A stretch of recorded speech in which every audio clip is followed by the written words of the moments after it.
Bantu bakithi sanibonani. Cha imina uKing Somnala.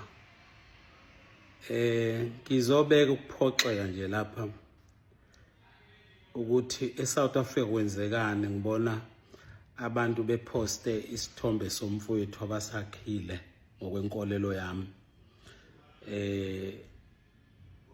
ngendlela engayinhle nenye indoda engumculi odumile ubaba uMthandeni. Hayi bafowethu, niyakuthanda ukudlala kabi, kodwa ngicela sikhumbuza ukuthi eSouth Africa sinayo impela inkululeko kodwa hayi ukudicilana phansi. Isho ukuthi bafana bakithi ayikho into ebesingadlala ngayo kunalesi yenzayo madoda akithi. Umfowethu nezingane unabafazi, singabafowabo, khona odade wabo. Nithi ibukeka kanjani lento?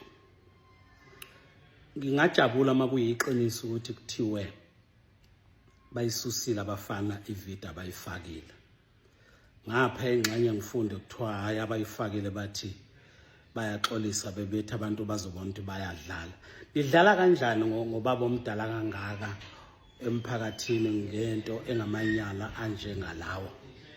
So ngiyamema ngani zakwethu ukuthi let's refrain, asihlehleni thina njengomndeni. Ngiyakhuluma la ngikhulumela umndeni noma umfowethu omdala ngamtholanga, kodwa ngikwazile ukuthola udadewethu ukuthi thina njengomndeni asiyithande lento. Kusukela izolo kade siyibuka namakhosikazi wami. Siyacela abantu bakithi asihloniphaneni. Angisakhulumeli thina singabakwana la kuphela.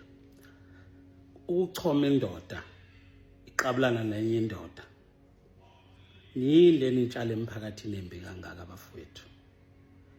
Yini bafowethu? Igameni lomndeni okaNala I condemn, yakugxeka lesi senze simbi kangaka. Asiyekeni bafowethu. Just because uMthandeni uzokwenza umcimbi, senibona ukuthi umcimbi wakhe aniwone. Noma ngaba uthanda umcimbi kaMthandeni, noma ngaba umthanda umfowethu ke, noma ngabe nathusana naye, khumbula lokho kwenza kuyena uyakutshala nomunye uzokwenza komunye nabanye bakwenze ku. Uyothanda kanjani mawuthi uyavuka ekuseni na umfazi wakho uxhunywa nenye indoda kanje, noma ingane yakhe ixhunywa nenye indoda kanje? Banganani abantu beyibulala eSouth Africa bafowethu ngalamanyala enilokho niwenza?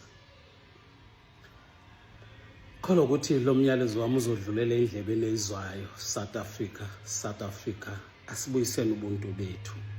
Ngiyacela ngani zakwethu. Ngiyabonga.